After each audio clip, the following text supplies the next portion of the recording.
अगला है पीठासीन अधिकारी की भूमिका। तो अनुच्छेद 93 में भारत का संविधान लोकसभा के प्रमुख प्रतिनिधि के रूप में अध्यक्ष के कार्यकाल की स्थापना करता है। अब इसके कार्य क्या हैं? तो इसके कुछ विधायी कार्य हैं, जैसे धन विधेयकों का प्रमाणीकरण। तो अध्यक्ष निर्धारित करता है कि कोई विधेयक धन विधेयक के रूप में योग्य है या नहीं है। फिर संयुक्त संसदीय सत्र, तो विधायी गतिरोधों को दूर करने के लिए बुलाई गई संसद के दोनों सदनों की संयुक्त बैठक की अध्यक्षता अध्यक्ष करता है। फिर प्रशासनिक कार्य, तो व्यवस्था या मर्यादा बनाए रखना। अध्यक्ष कामकाज के सुचारू संचालन को सुनिश्चित करता है और सदन के भीतर कार्यवाही को नियंत्रित करता है। फिर कोरम का प्रबंधन, तो अपेक्षित कोरम के अभाव में अध्यक्ष सदन को स्थगित कर देता है या बैठकों को निलंबित कर देता है। फिर गुप्त बैठकें, तो अनुरोध पर अध्यक्ष अनधिकृत व्यक्तियों को बाहर करके गोपनीयता सुनिश्चित करते हुए गुप्त बैठकों की अनुमति दे सकता है। और समिति की नियुक्तियों और पर्यवेक्षण, तो अध्यक्ष लोकसभा में सभी संसदीय समितियों के अध्यक्षों की नियुक्ति करता है और उनके काम काज की देखरेख करता है, जबकि वह व्यवसाय सलाहकार समिति, नियम समिति और सामान्य प्रयोजन समिति जैसी प्रमुख समितियों की अध्यक्षता भी करता है। तो ये तो हो गए प्रशासनिक कार्य। फिर है न्यायिक कार्य, जिसमें व्याख्यात्मक प्राधिकारी अंतिम व्याख्याकार के रूप में कार्य करते हुए अध्यक्ष भारत के संविधान के प्रावधानों, लोकसभा की प्रक्रिया और संचालन के नियमों और सदन के भीतर संसदीय मिसालों को स्पष्ट करता है। फिर अयोग्यता निर्णय, तो मध्यस्थ के रूप में कार्य करते हुए अध्यक्ष 10वीं अनुसूची के तहत सदस्यों की अयोग्यता पर न्यायिक समीक्षा के अधीन निर्णय लेता है। न्यायिक समीक्षा के अधीन, ठीक है। फिर प्रतिनिधित्व कार्य क्या है? तो संसदीय समूह नेतृत्व करता है, जैसे भारतीय संसदीय समूह के पदेन अध्यक्ष के रूप में अध्यक्ष अंतर संसदीय संबंधों को बढ़ावा देता है और भारत में विधायी निकायों के पीठासीन अधिकारियों के सम्मेलन की अध्यक्षता करता है। तो ये है कार्य। तो कार्य में आगे जैसे विधायी कार्य, विधायी कार्य में आगे धन विधेयकों का प्रमाणीकरण और संयुक्त संसदीय सत्र।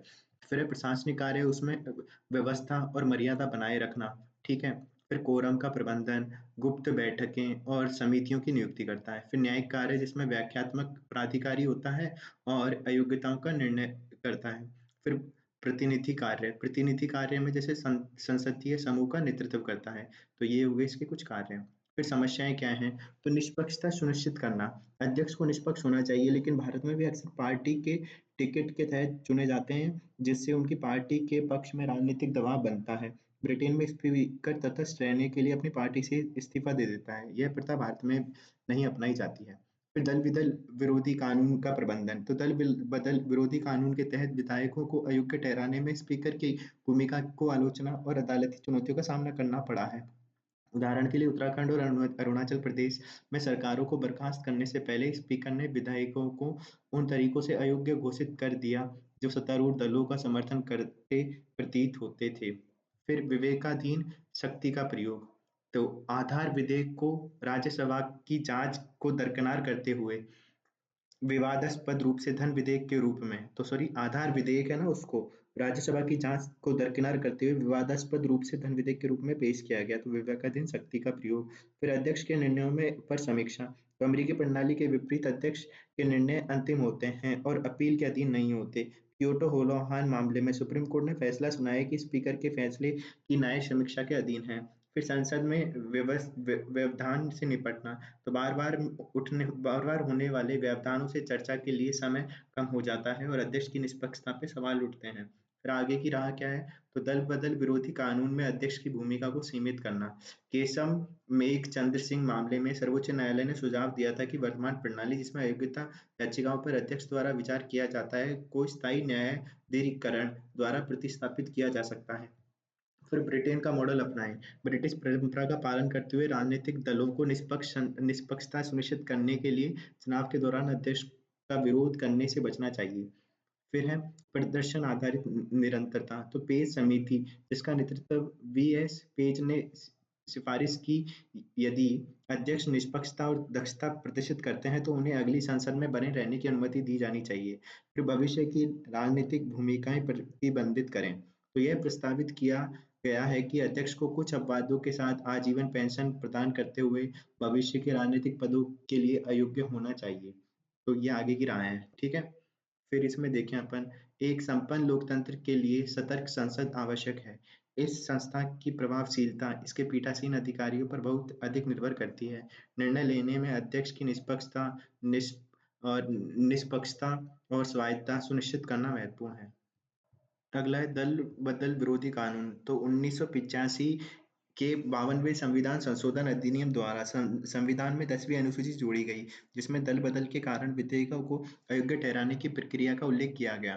तो दल बदल विरोधी कानून के तहत अयोग्यता का आधार क्या है? तो यदि कोई सदस्य स्वेच्छा से इस्तीफा दे दे या अपनी राजनीतिक पार्टी की सदस्यता छोड़ देता है, तो फिर यदि कोई सदस्य अपने राजनीतिक दल के निर्देश के विपरीत सदन में मतदान करता है या नहीं करता है, हालांकि यदि सदस्य ने पूर्व अनुमति ली है या मतदान या अनुपस्थित रहने के 15 दिनों के भीतर पार्टी द्वारा माफ कर दिया गया, तो सदस्य अयोग्य नहीं ठहराया जाएगा।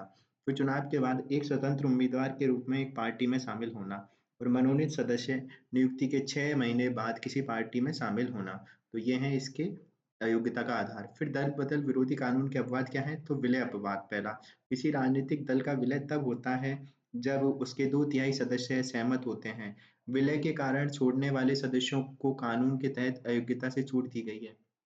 फिर एक है पीठासीन अधिकारी अपवाद। निष्पक्षता सुनिश्चित करने के लिए निर्वाचित पीठासीन अधिकारी अस्थायी रूप से पार्टी के सदस्य छोड़ सकते हैं और वे अपना कार्यकाल समाप्त होने के बाद फिर से शामिल हो सकते हैं।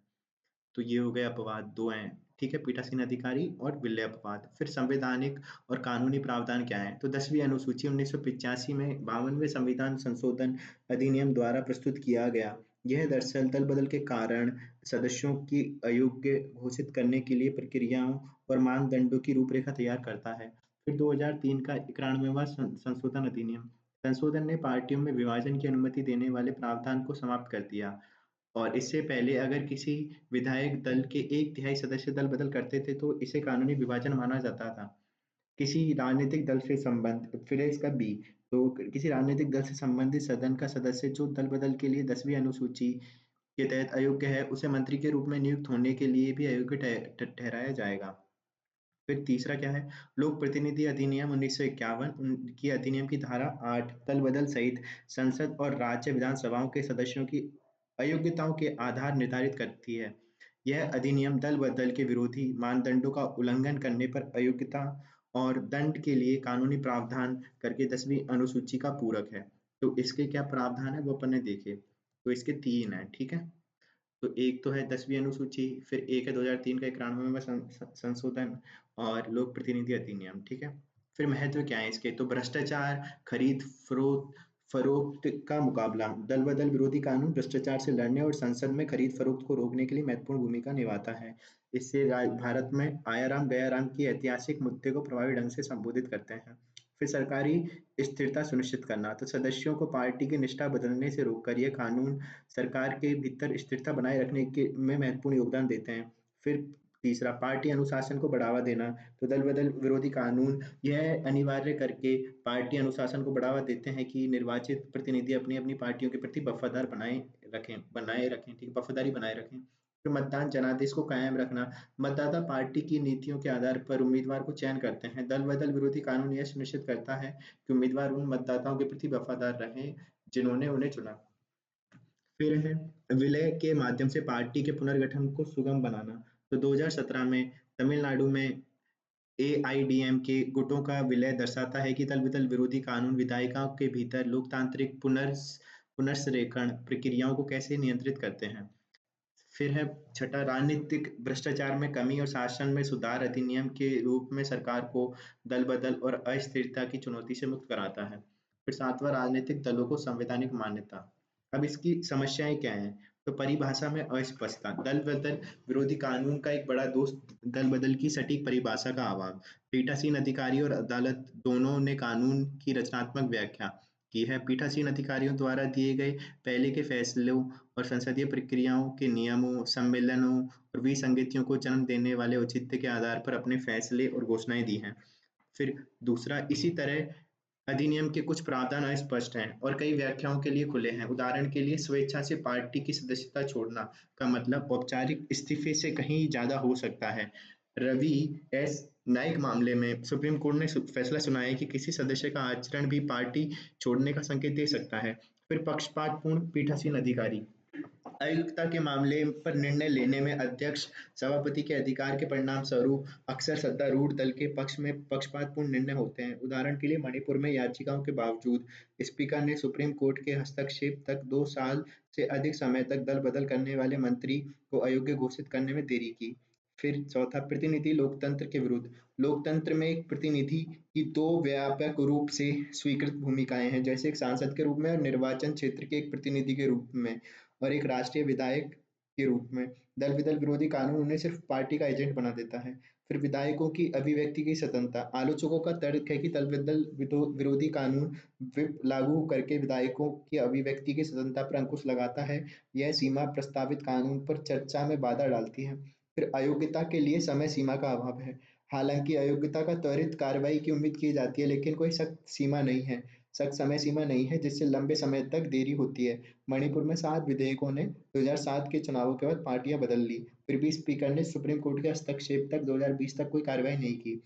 फिर अगला है इस्तीफे के माध्यम से दल बदल। 2019 में जैसे उदाहरणों में सदस्यों ने अयोग्यता से बचने के लिए त्याग पत्र प्रस्तुत किया। हालांकि सुप्रीम कोर्ट ने फैसला सुनाया कि स्पीकर को स्वैच्छिक इस्तीफों को सत्यापित करना होगा। फिर विलय खंड अस्पष्टता। तो 10वीं अनुसूची का विलय खंड इस बात पर अनिश्चितता छोड़ता है कि क्या कोई विधायक दल के विलय का तात्पर्य राजनीतिक दल के विलय से है। कानूनी विशेषज्ञों का तर्क है कि यह एक कानूनी कल्पना परिदृश्य बनाता है। तो ये हो गया दल बदल। फिर सर्वोच्च न्यायालय के निर्णय क्या हैं इसके संदर्भ में। फिर दल बदल में आगे की राह क्या है। तो दिनेश गोस्वामी समिति और ईसीआई चुनाव आयोग की सलाह के आधार पर राष्ट्रपति राज्यपाल द्वारा अयोग्य ठहराए जाने की सिफारिश की गई। फिर हलीम समिति 1998 रिपोर्ट में कहा गया कि स्वेच्छा से किसी राजनीतिक दल की सदस्यता छोड़ना और राजनीतिक दल जैसे वाक्यांशों को स्पष्ट रूप से परिभाषित करना महत्वपूर्ण है। साथ ही दल बदल पर किसी अन्य दल में शामिल होने या सरकार में पद धारण करने पर प्रतिबंध लगाए जाने चाहिए। फिर 170 विधि आयोग 170वें विधि आयोग ने 1999 में कहा कि विलय जैसे अपवादों को हटाने, चुनाव पूर्व गठबंधनों को पार्टी मानने और केवल महत्वपूर्ण मामलों के लिए पार्टी निर्देश या व्हिप जारी करने की सीमा तय करने की वकालत की। फिर व्हिप केवल तभी जारी करनी किया जाना चाहिए जब सदन में मतदान से सरकार की निरंतरता प्रभावित हो, न कि प्रत्येक अवसर पे। फिर संविधान समीक्षा आयोग 2002 इसने बोला कि दल बदल को शेष कार्यकाल के लिए सार्वजनिक पद धारण करने से रोकने और सरकार हटाने की प्रक्रियाओं में उनके वोटों को अमान्य करने का प्रस्ताव रखा। ठीक है। फिर समय पर निर्णय लेना। तो अध्यक्ष या न्यायाधिकरण के लिए दल बदल के मामलों पर निर्णय लेने की एक स्पष्ट समय सीमा निर्धारित की जानी चाहिए, जैसे शिकायत प्राप्त होने के 90 दिनों के भीतर। फिर पारदर्शिता और जवाबदेहिता। तो दल बदल पर सभी निर्णय विस्तृत कारणों और सबूतों के साथ सार्वजनिक किए जाने चाहिए। फिर वैश्विक सर्वोत्तम प्रथाएं, जैसे दक्षिण अफ्रीका की एक विशिष्ट विंडो अवधि के दौरान फ्लोर क्रॉसिंग को अनुमति दी जानी चाहिए, जिससे बार बार होने वाले दल बदल के कारण होने वाली अस्थिरता खत्म हो जाती है। फिर यूनाइटेड किंगडम, यदि संसद का कोई सदस्य गंभीर कदाचार का दोषी पाया जाता है, तो रिकॉल ऑफ एमपी एक्ट 2015 घटकों को उपचुनाव शुरू करने की अनुमति देता है। तो ये हो गए दल बदल के, जो भी अपन ने पढ़ा। फिर आगे देखते हैं। अगला है संसदीय विशेषाधिकार। तो संसदीय विशेषाधिकार वे अधिकार, उन्मुक्तियां और छूट हैं जो संसद, उसकी समितियों और सदस्यों को प्राप्त हैं। संविधान के अनुच्छेद 105 और 194 में इन शक्तियों और विशेषाधिकारों की रूपरेखा दी गई है। सर्चलाइट केस 1959 में सुप्रीम कोर्ट ने फैसला सुनाया है कि संसदीय विशेषाधिकार प्रेस की अभिव्यक्ति और अभिव्यक्ति की स्वतंत्रता के मौलिक अधिकार का उल्लंघन नहीं करते, जिससे विशेषाधिकार और मौलिक अधिकारों के बीच तनाव पर प्रकाश डाला गया। फिर केरल राज्य बनाम के अजीत और अन्य 2021 में सुप्रीम कोर्ट ने घोषणा की कि संसदीय विशेषाधिकार और उन्मुक्तियां सदस्यों को सभी नागरिकों को नियंत्रित करने वाले सामान्य कानूनों से छूट नहीं देती। तो ये सब है। फिर आगे चले वर्गीकरण। तो व्यक्तिगत विशेषाधिकार, गिरफ्तारी से सुरक्षा। संसद के सत्र के दौरान सत्र शुरू होने से 40 दिन पहले और सत्र समाप्त होने के 40 दिन बाद तक सदस्यों को गिरफ्तार नहीं किया जा सकता। यह केवल दीवानी मामलों पर लागू होता है, आपराधिक मामलों या निवारक हिरासत पर नहीं। फिर अगला है अभिव्यक्ति की स्वतंत्रता। सदस्यों को संसद या इसकी समितियों में कही गई किसी बात या दिए गए वोट के लिए अदालत में किसी कार्रवाई के दायित्व के बिना संसद में स्वतंत्र रूप से बोलने का अधिकार है। ठीक है। तो क्या है अभिव्यक्ति की स्वतंत्रता? सदस्यों को संसद या इसकी समितियों में कही गई किसी भी बात या दिए गए वोट के लिए अदालत में किसी कार्रवाई के दायित्व के बिना संसद में स्वतंत्र रूप से बोलने का अधिकार है।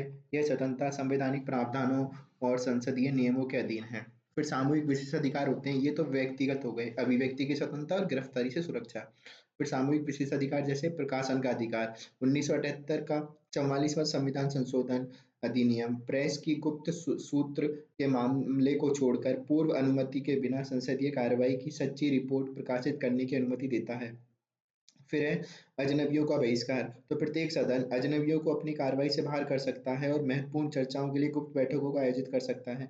फिर विनियामक प्राधिकरण। तो प्रत्येक सदन अपनी प्रक्रियाओं को विनियमित करने, अपने व्यवसाय का संचालन करने और संबंधित मामलों पर निर्णय लेने के लिए नियम बना सकता है। फिर दंडात्मक शक्तियां। प्रत्येक सदन अपने विशेषाधिकारों के उल्लंघन और अवमानना के लिए सदस्यों या बाहरी लोगों को फटकार, चेतावनी, कारावास, निलंबन या निष्कासन के माध्यम से दंडित कर सकता है। फिर अधिसूचना अधिकार। तो संसद को अपने सदस्यों की गिरफ्तारी, हिरासत, दोषसिद्धि, कारावास और रिहाई के संबंध में तत्काल जानकारी प्राप्त करने का अधिकार है। फिर पूछताछ शक्तियां। प्रत्येक सदन पूछताछ कर सकता है और गवाहों को बुला सकता है और प्रासंगिक कागजात और रिकॉर्ड का अनुरोध कर सकता है। फिर न्यायिक प्रतिरक्षा। अदालतों को संसदीय कार्यवाही या इसकी समितियों के कार्यों की जांच करने से प्रतिबंधित किया गया है। फिर परिसर के भीतर गिरफ्तारी और प्रतिरक्षण। किसी भी व्यक्ति को, चाहे वो सदस्य हो या बाहरी, पीठासीन अधिकारी की अनुमति के बिना गिरफ्तार नहीं किया जा सकता या सदन की सीमा के भीतरी कानूनी कार्रवाई नहीं की जा सकती। तो सदन की सीमा के भीतर भी कानूनी कार्रवाई नहीं कर सकते। फिर महत्व क्या है इनके?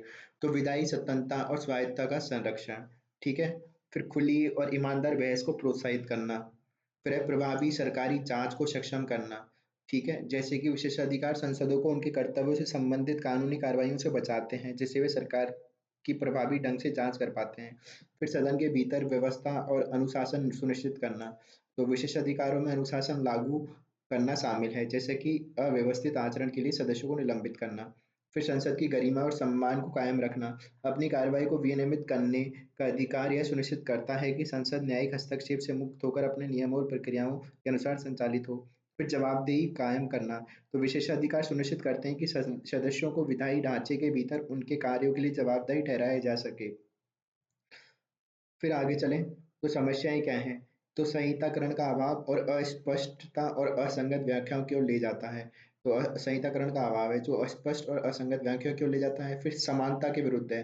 तो संसद को कानूनी कार्रवाई से छूट जैसे विशेष उपचार प्रदान करके विशेषाधिकार संवैधानिक समानता के साथ टकराव करते हैं। फिर मौलिक अधिकारों पर प्रभाव। संसदीय विशेषाधिकारों का प्रयोग भाषण और अभिव्यक्ति की स्वतंत्रता जैसे मौलिक अधिकारों का उल्लंघन करता है। फिर दुरुपयोग करना। सांसदों ने भारत के में विशेषाधिकारों का दुरुपयोग किया है और आपत्तिजनक या गलत बयान देने के लिए अभिव्यक्ति की स्वतंत्रता का शोषण किया है। इसी तरह असहमति और आलोचना को दबाने के लिए विशेषाधिकारों का इस्तेमाल किया जाता है। उदाहरण के लिए 2003 में तमिलनाडु विधानसभा ने द हिंदू के 6 वरिष्ठ पत्रकारों को उनके महत्वपूर्ण लेखों के कारण विशेषाधिकार के उल्लंघन के लिए 15 दिनों के साधारण कारावास की सजा सुनाई। फिर जवाबदेही अंतराल। तो जवाबदेही अंतराल भारत में पर्याप्त निगरानी का अभाव है, जिससे विशेषाधिकार हनन और विधायी प्रक्रिया में विश्वास को कम करने के लिए सांसदों को जवाबदेही बनाना कठिन हो गया है, जैसे कि 2005 में कैश फॉर क्वेश्चन घोटाला। फिर अगला आगे चलें तो इसका संहिताकरण उस पे। तो इसमें बस दो दो पॉइंट पढ़ने। भारत के मूल संविधान के अंतर्गत अनुच्छेद 105 स्पष्ट रूप से दो संसदीय विशेषाधिकार प्रदान किए गए हैं। कहा गया है कि संसद द्वारा परिभाषित होने तक अन्य विशेषाधिकार 26 जनवरी 1950 को ब्रिटिश हाउस ऑफ कॉमन्स के समान होंगे।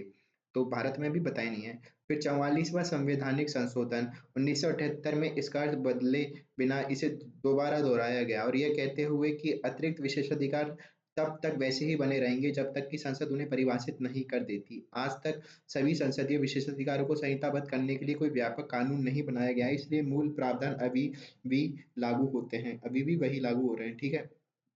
अब इसके फायदे क्या है? नियमों में अस्पष्टता, सॉरी, नियमों में स्पष्टता ये है। फिर बढ़ी हुई जवाबदेही, आधुनिक समस्याओं, ये तो अपने काम का नहीं है, इसको हटाते हैं। अब है संयुक्त बैठक। तो भारतीय संविधान के अनुच्छेद 108 के तहत एक विधेयक के पारित होने पर दो सदनों के बीच गतिरोध को हल करने के लिए संयुक्त सत्र का प्रावधान है। अनुच्छेद 118 में प्रावधान है कि भारत के राष्ट्रपति, राज्यसभा के सभापति और लोकसभा अध्यक्ष से परामर्श के बाद संसद के संयुक्त सत्र की प्रक्रिया के लिए नियम बना सकते हैं। फिर प्रक्रिया क्या है? आरंभ: जब दोनों सदनों के बीच किसी विधेयक पर असहमति होती हो तो राष्ट्रपति द्वारा संयुक्त बैठक बुलाई जाती है। फिर अधिसूचना: राष्ट्रपति कम से कम 10 दिन पहले बैठक की तारीख और समय की घोषणा करते हैं। पीठासीन अधिकारी लोकसभा अध्यक्ष संयुक्त बैठक की अध्यक्षता करते हैं। फिर नियम: दोनों सदनों के सदस्य एक साथ मिलते हैं और चर्चा और मतदान के लिए लोकसभा के नियमों का पालन करते हैं। फिर मतदान: बहुमत मिलने पर विधेयक पारित हो जाता है। नतीजा: पारित होने पर विधेयक को दोनों सदनों द्वारा अनुमोदित माना जाता है, यदि नहीं तो इसे अस्वीकार कर दिया जाता है। अनुमोदन: इसके बाद बिल को अंतिम मंजूरी के लिए राष्ट्रपति के पास भेजा जाता है और मंजूरी मिलते ही ये कानून बन जाता है। अब आवश्यकता क्या है इसकी? गतिरोध की स्थिति को हल करने के लिए यह तब उत्पन्न होता है जब विधेयक एक सदन द्वारा पारित किया जाता है और सदन को प्रेषित किया जाता है। अन्य सदन और एक एक सदन द्वारा पारित किया जाता है और सदन को प्रेषित प्रेषित किया जाता है दूसरे को, अन्य सदन को। दूसरा सदन इस विधेयक को या तो अस्वीकार करता है या सदन विधेयक में किए गए संशोधनों पर सहमत नहीं है, या विधेयक पारित हुए बिना दूसरे सदन को प्राप्त हुए 6 महीने से अधिक का समय बीत गया है। तो 3 केसेस में अपन ये कर पाएंगे कि कब दूसरा सदन या तो विधेयक को अस्वीकार कर दे, या फिर सदन विधेयक में किए गए सदनों संशोधनों पर सहमत नहीं है, या फिर विधेयक पारित हुए बिना दूसरे सदन को प्राप्त हुए 6 महीने से अधिक हो गया है। ठीक है। विधेयक पारित हुए बिना, ठीक है। फिर महत्वपूर्ण विधेयक पर पारित होना। तो आवश्यकता क्या है इसकी? पहले तो गतिरोध। दूसरा, महत्वपूर्ण विधेयकों का पारित होना। कभी कभी आवश्यक बिलों को एक सदन द्वारा अनुमोदित होने में कठिनाइयों का सामना करना पड़ सकता है, लेकिन दूसरे सदन में उन्हें समर्थन प्राप्त होता है। एक संयुक्त सभा ऐसे विधेयकों को पारित करने में सहायता कर सकती है। फिर अगला, शासन में दक्षता। तो संयुक्त बैठकों के माध्यम से असहमतियों को हल कर महत्वपूर्ण विधेयकों को आगे बढ़ने से संसद महत्वपूर्ण मुद्दों को संबोधित कर सकती है। फिर लोकतांत्रिक सहमति। संयुक्त बैठक दोनों सदनों के सदस्यों को बुलाकर व्यापक प्रतिनिधित्व की सुविधा प्रदान करके प्रासंगिक मुद्दों को अधिक गहन जांच सक्षम करके लोकतांत्रिक सहमति को बढ़ावा देती है। फिर जनता का विश्वास बढ़ता है। संयुक्त बैठक के माध्यम से असहमति को हल करने पर संसद की क्षमता, विधायी प्रक्रिया और सरकार की प्रभावी ढंग से शासन करने की क्षमता में जनता का विश्वास बढ़ता है। फिर संयुक्त बैठक के अपवाद कौन कौन से हैं? तो धन विधेयक है और संविधान संशोधन विधेयक है। तो धन विधेयक और संविधान संशोधन विधेयक। फिर भारत में संयुक्त बैठक के उदाहरण कौन कौन से हैं? तो दहेज निषेध अधिनियम 1961। फिर है बैंकिंग सेवा आयोग निरसन विधेयक 1978, बैंकिंग सेवा आयोग निरसन विधेयक 1978, आतंक निरोध विधेयक 2002। तो तीन है, दहेज निषेध अधिनियम 1961, बैंकिंग सेवा निरेश निरसन विधेयक 1978 और आतंकवाद निरोध विधेयक 2002। अब समस्याएं क्या हैं? तो निचले सदन का प्रभुत्व होता है, ठीक है।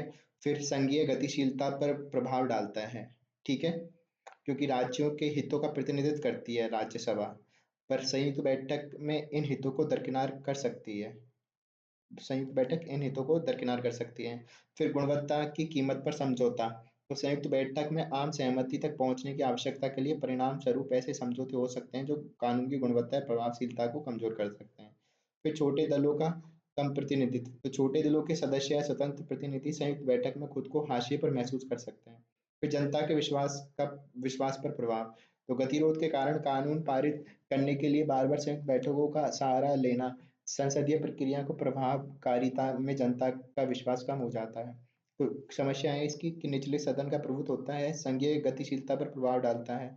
फिर गुणवत्ता की कीमत पर समझौता होता है, छोटे दलों को कम प्रतिनिधि होता है, जनता के विश्वास पर प्रभाव पड़ता है।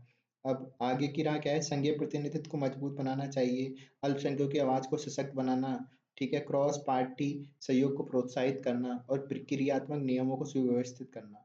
अब ये हो गए। फिर अगला है धन विधेयक। तो धन विधेयक क्या है? भारत के संविधान के अनुच्छेद 110 के अनुसार कोई विधेयक यदि संबंधित हो, कोई विधेयक यदि संबंधित हो तो उसे धन विधेयक कहा जाएगा। केवल संबंधित प्रावधान। तो कौन कौन से प्रावधान?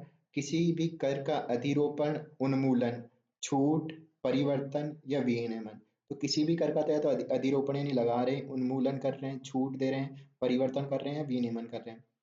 फिर भारत सरकार द्वारा धन उधार लेने या कोई गारंटी देने का विनियमन, तो धन उधार लेने और गारंटी देने का विनियमन। फिर भारत की संचित निधि और आकस्मिक निधि की अभिरक्षा या फिर किसी ऐसी निधि में धन का भुगतान या उससे धन की निकासी। ठीक है। भारत की संचित निधि से धन का विनियोग, फिर किसी व्यय को भारत की संचित निधि पर भारित व्यय घोषित करना या किसी व्यय की राशि में वृद्धि करना। फिर धन की प्राप्ति भारत की संचित निधि या भारत के सार्वजनिक खाते या ऐसे धन की अभिरक्षा या जारी करने के कारण। फिर ऊपर निर्दिष्ट किसी भी मामले से संबंधित कोई भी मामला, तो इनमें से कोई भी होगा तो धन विधेयक है। तो धन विधेयक कब होगा? जब ये 7 मामले होंगे। अब भारतीय संविधान में उल्लिखित धन विधेयक से बहिष्करण कब? इनमें जुर्माना, आर्थिक दंड, लाइसेंस, सेवाओं के लिए शुल्क, स्थानीय उद्देश्यों के लिए स्थानीय अधिकारी द्वारा लगाए गए स्थानीय कर शामिल हैं। फिर इन मामलों को सीधे तौर पर केंद्र सरकार की केंद्रीय वित्तीय नीतियों से संबंधित नहीं माना जाता है। अब इसकी प्रक्रिया क्या है धन विधेयक की? तो परिचय और परिचित। परिचय में राष्ट्रपति की सिफारिश पर धन विधेयक विशेष रूप से लोकसभा में पेश किया जाता है। इन विधेयकों को सरकारी विधेयक माना जाता है और इन्हें किसी मंत्री द्वारा प्रस्तुत किया जाना चाहिए।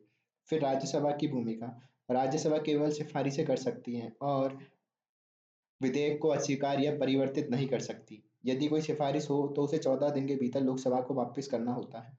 फिर सिफारिश पर प्रतिक्रिया। लोकसभा राज्यसभा की सिफारिशों को अस्वीकार कर सकता है, अस्वीकार कर सकता है।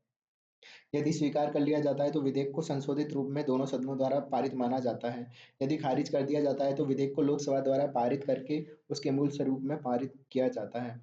फिर राष्ट्रपति की सहमति। राष्ट्रपति किसी धन विधेयक पर सहमति दे सकता है या रोक सकता है, लेकिन उसे पुनर्विचार के लिए वापस नहीं भेज सकता।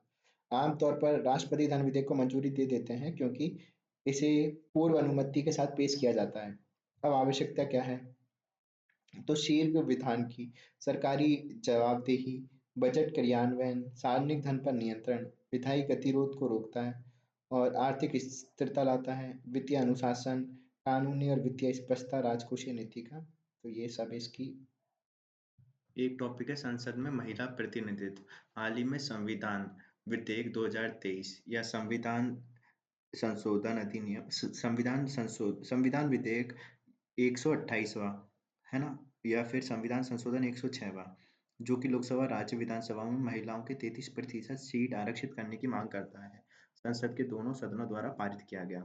अब इसके डेटा क्या है? अपने पहले तो 18वीं लोकसभा सीट में सब लोकसभा में 74 महिला संसद है। महिला संसदों का वैश्विक औसत 24.6 है, जबकि भारत में सिर्फ 14 है। फिर लोकसभा में महिलाओं का प्रतिनिधित्व पहली लोकसभा में 5 से बढ़कर वर्तमान लोकसभा में 15 हो गया है। 2020 के आंकड़ों के अनुसार राज्यसभा में महिलाओं का प्रतिनिधित्व लोकसभा की तुलना में थोड़ा कम है, जो अभी तक सदन की कुल सदस्यता 13% को पार नहीं कर पाया है। ठीक है।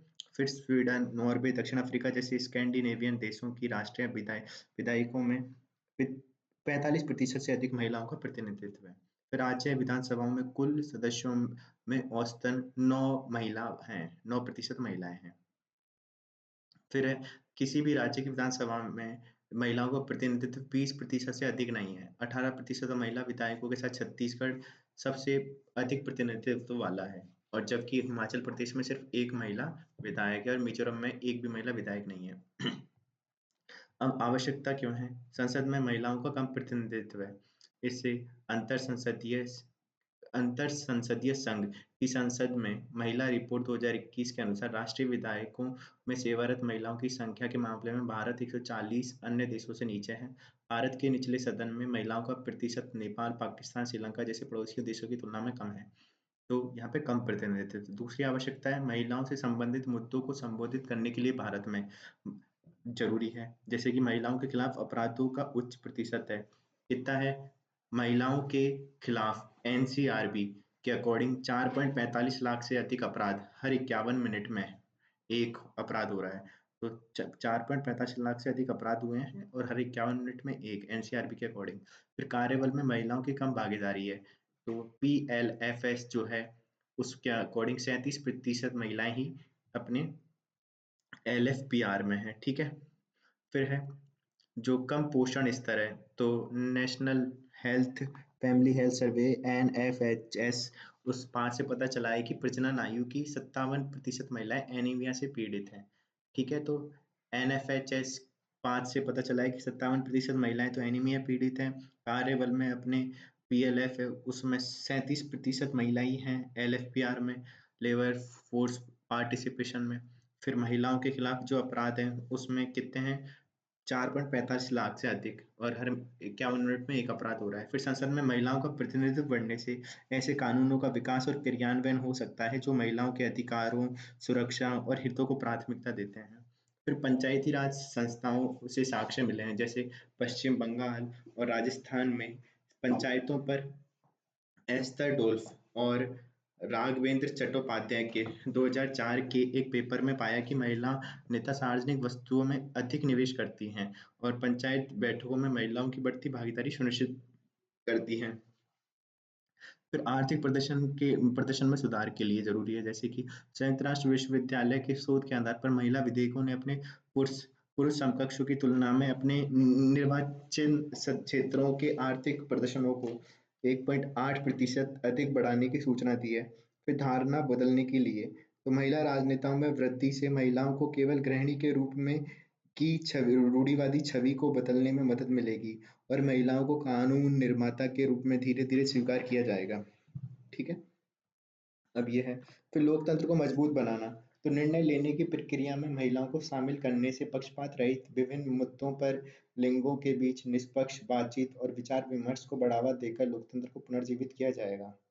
और समस्याएँ क्या हैं? तो सामाजिक सांस्कृतिक बाधाएँ हैं, जैसे कि गहरी जड़ें जमा चुके सामाजिक सांस्कृतिक मानदंड और पितृसत्तात्मक दृष्टिकोण राजनीति में महिलाओं की भागीदारी को सीमित करते हैं और खासकर ग्रामीण क्षेत्रों में जहाँ पारंपरिक लिंग भूमिकाएँ अधिक प्रचलित हैं। फिर संसाधनों तक असमान पहुँच, महिला उम्मीदवारों को अक्सर अपने पुरुष समकक्षों के समान अभियान निधि, मीडिया कवरेज और समर्थन नेटवर्क सहित संसाधनों के समान स्तर तक पहुँच की कमी होती है, जिससे उन्हें चुनावी प्रतियोगिताओं में नुकसान होता है। फिर राजनीति का अपराधीकरण, तो आपराधिक पृष्ठभूमि वाले पुरुष उम्मीदवारों के पास संसाधन और समर्थन नेटवर्क तक अधिक पहुँच हो सकती है, जिससे महिला उम्मीदवार और भी हाशिए पर हैं। फिर राजनीतिक राजवंश और भाई भतीजावाद, तो राजनीतिक दल अक्सर स्थापित राजनीतिक परिवारों के उम्मीदवारों को प्राथमिकता देते हैं, जिससे पारिवारिक संबंध के बिना महिलाओं के लिए पार्टी नामांकन और चुनाव जीत हासिल करना चुनौतीपूर्ण हो जाता है। फिर हाशिए पर पड़े समूह का सीमित प्रतिनिधित्व, दलित, आदिवासी, धार्मिक अल्पसंख्यकों सहित हाशिए पर रहने वाले समुदायों की महिलाओं को भेदभाव विभिन्न रूपों का सामना करना पड़ता है, जो संसद में उनके प्रतिनिधित्व को और सीमित कर देती है। फिर सांकेतिकवाद, जबकि स्थानीय सरकार में महिलाओं के लिए सीटों के आरक्षण से जमीनी स्तर पर उनकी भागीदारी बढ़ी है, चिंताएं हैं कि यह प्रतिनिधित्व कभी-कभी प्रतीकात्मक हो सकता है। महिलाओं के वास्तविक निर्णय लेने की शक्ति, जिसमें पंचायत पति की अवधारणा आदि का अभाव है। फिर आगे की राह क्या है? तो आगे की राह राजनीतिक सशक्तिकरण, महिला दलों की नेतृत्वकारी भूमिका को बढ़ावा देकर प्रशिक्षण और क्षमता निर्माण कार्यक्रम प्रदान करके निर्णय लेने की प्रक्रिया में उनकी भागीदारी को प्रोत्साहित करके उन्हें सशक्त बनाया जाए। फिर सहायक नीतियाँ, उन सामाजिक आर्थिक बाधाओं को दूर करने के लिए नीतियाँ पेश करें जो राजनीति में महिलाओं की भागीदारी में बाधा डालती हैं, जैसे स्वास्थ्य, शिक्षा, रोजगार। फिर चुनावी सुधार, राजनीति में धन और बाहुबल के प्रभाव को संबोधित करने के लिए सुधार लागू करें जो महिलाओं की भागीदारी को असमान रूप से प्रभावित करता है। फिर मीडिया की भूमिका, मीडिया को महिला राजनेताओं को सकारात्मक रूप से चित्रित करने और शासन में उनकी उपलब्धियों और योगदान को उजागर करने के लिए प्रोत्साहित करें। फिर विभिन्न हितधारकों के बीच सहयोग, महिलाओं की राजनीतिक भागीदारी को आगे बढ़ाने और नीतिगत बदलावों की वकालत करने के लिए सरकारी निकायों, नागरिक समाज और संगठनों और महिला वकीलों समूहों के बीच सहयोगात्मक प्रयास को बढ़ावा देना। फिर अगला है संविधान संशोधन 106, तो अधिनियम है इसका 2000 मतलब 106वां संविधान संशोधन अधिनियम 2023 में आया। अब इसके मुख्य प्रावधान और ये देखते हैं और इनकी आवश्यकता। अब इसके प्रावधान, तो प्रमुख प्रावधान में आता है अनुच्छेद 239 डबल ए, राष्ट्रीय राजधानी क्षेत्र दिल्ली की विधानसभा में महिलाओं के लिए एक तिहाई सीटें आरक्षित। फिर सम्मिलित लेख, जिसमें अनुच्छेद 330 ए, लोकसभा में महिलाओं के लिए एक तिहाई सीटें आरक्षित, जिसमें अनुच्छेद 330 के तहत SC ST के लिए सीटें आरक्षित सीटें भी शामिल हैं। फिर अनुच्छेद 332 है, राज्य विधानसभाओं में महिलाओं के लिए 1/3 सीटें आरक्षित करता है, जिसमें अनुच्छेद 332 के तहत एससी/एसटी के लिए आरक्षित सीटें भी शामिल हैं। फिर अनुच्छेद 334 ए, अधिनियम के प्रावधान होने के पहली अनुच्छेद 334 है, जिसमें अधिनियम के प्रारंभ होने के बाद पहली जनगणना के बाद परिसीमन के बाद प्रावधान प्रभावी होते हैं। तो परिसीमन के बाद प्रावधान प्रभावी होते हैं। पहला, सूर्यास्त खंड आरक्षण लागू होने के 15 साल बाद समाप्त हो जाता है, लेकिन संसद द्वारा इसे बढ़ाया जा सकता है। फिर दूसरा, आवधिक घुमाव प्रत्येक परिसीमन के बाद संसद द्वारा निर्धारित आरक्षित सीटों की संख्या। और तीसरा, विखंडन तक वर्तमान विधायी प्रतिनिधित्व पर कोई प्रभाव नहीं होगा। ठीक है, तो ये है। फिर आवश्यकता क्या है? विधानमंडल में महिलाओं का कम प्रतिनिधित्व है। ठीक है, भारतीय संसद सदस्यों में से केवल लगभग 14% महिलाएं हैं और राज्य विधानसभाओं में औसत लगभग 8% है। फिर वैश्विक लिंग अंतर रैंकिंग पर प्रभाव। तो विश्व आर्थिक मंच की ग्लोबल जेंडर गैप रिपोर्ट 2023 में भारत की खराब रैंकिंग 146 में से 127वीं। महिलाओं का राजनीतिक कम प्रतिनिधित्व महत्वपूर्ण रूप से योगदान देता है। फिर पितृसत्तात्मक राजनीतिक दलों में सकारात्मक कार्रवाई की आवश्यकता। ठीक है, स्वाभाविक रूप से पितृसत्तात्मक राजनीतिक दलों में महिलाओं की स्थिति में सुधार करने के लिए सकारात्मक कार्रवाई की आवश्यकता है। फिर है सार्वजनिक नीति में महिलाओं का महत्व। तो महिला श्रम बल की कम भागीदारी और महिलाओं के खिलाफ बढ़ती अपराध जैसे मुद्दों के समाधान के लिए निर्णय लेने में महिलाओं का प्रतिनिधित्व आवश्यक है। फिर स्थानीय स्तर पर महिला आरक्षण के लाभ, जैसे ऑक्सफैम इंडिया के अनुसार महिलाओं के लिए स्थानीय स्तर पर आरक्षण से अपराध की रिपोर्टिंग में वृद्धि हुई है और पीने के पानी और स्कूलों जैसी बुनियादी सुविधा तक बेहतर पहुंच हुई है। फिर महिला नेतृत्व वाले विकास को बढ़ावा देना। तो जनप्रतिनिधियों के रूप में महिलाओं की भागीदारी बढ़ाने से राष्ट्रीय और राज्य स्तर पर नीति निर्धारण में सुधार हो सकता है। अब समस्याएं क्या हैं इसके पीछे? तो संवैधानिक बाधाएं। कानून मंत्री ने इस बात पर जोर दिया कि पूर्व परिसीमन के बिना आरक्षण लागू करने से संवैधानिक प्रावधानों का उल्लंघन हो सकता है और कानूनी चुनौतियों को आमंत्रित किया जा सकता है, जिससे अधिनियम में संभावित रुकावट आ सकती है। फिर दूसरा, परिसीमन में देरी। 2021 की जनगणना को 2024-25 तक स्थगित करने से परिसीमन की आवश्यकता और भी जटिल हो गई है। फिर समानता सिद्धांत संघर्ष। तो आरक्षण संविधान के समानता सिद्धांत के विरुद्ध है। यह सुझाव देता है कि महिला केवल योग्यता के आधार पर प्रतिस्पर्धा नहीं कर सकती। फिर मतदाता की पसंद पर प्रभाव। आरक्षण मतदाताओं के विकल्प को प्रतिबंधित करता है और आत्मनिर्णय को कमजोर करता है। फिर गैर सजातीय समूह। तो जाति आधारित आरक्षण के विपरीत महिला एक समान समूह नहीं है, जिससे उनके आरक्षण का तर्क कमजोर हो जाता है। फिर महिला आरक्षण में ओबीसी कोटा का अभाव। तो महिला आरक्षण अधिनियम ओबीसी महिलाओं के कोटा निर्दिष्ट नहीं करता, बावजूद इसके कि ओबीसी की आबादी लगभग 41% है। फिर सीमित राजनीतिक सशक्तिकरण का प्रभाव। तो राजनीतिक अपराधीकरण और पार्टी लोकतंत्र जैसे बड़े चुनाव सुधार मुद्दे महिलाओं के राजनीतिक सशक्तिकरण में बाधा बन सकते हैं। फिर आरक्षण कार्यान्वयन में विसंगति। तो राज्य असमानता। लोकसभा के अधिनियम का एक समान 1/3 सीट आरक्षण प्रत्येक राज्य केंद्र शासित प्रदेश में आरक्षण के लिए 2008 के विधेयक के प्रावधान से भिन्न है। फिर सीट रोटेशन अंतर। अधिनियम प्रत्येक चुनाव के बाद रोटेशन के विपरीत परिसीमन के बाद सीट रोटेशन को अनिवार्य करता है।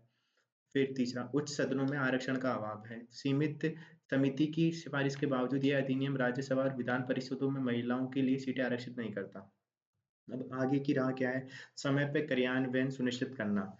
समय पर कार्यान्वयन की सुविधा के लिए जनगणना डेटा और परिसीमन अभ्यास को तुरंत संचालित और प्रकाशित करें। फिर महिला नेताओं के लिए क्षमता निर्माण। तो राज्य और राष्ट्रीय स्तर पर प्रभावी गतिशीलता सुनिश्चित करते हुए स्थानीय स्तर पर महिला नेताओं को प्रशिक्षित और सलाह देने के लिए नागरिक समाज और संस्थाओं को शामिल करें। तो ये हैं इसके आगे की राह।